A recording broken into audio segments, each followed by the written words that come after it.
Seluruh tim kerja harus dapat membangun interaksi dan kerjasama yang kondusif di lingkungan kerja masing-masing. Sudarlun Gubernur Aceh Irwandi Yusuf memimpin apel perdana di depan kantor Gubernur Aceh di Banda Aceh. Irwandi Yusuf yang ditemani wakilnya Nova Iriansyah tampak mengenakan pakaian putih.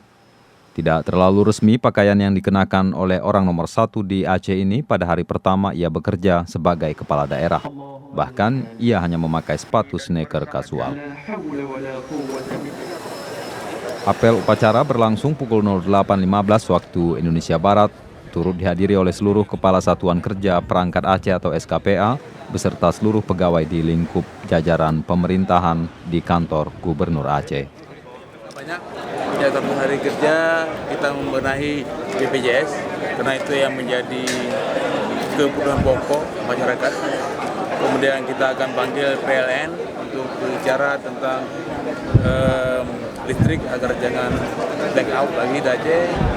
Kemudian ini persiapan reformasi birokrasi. Dari Banda Aceh, Hari Mardika, Serambi On TV.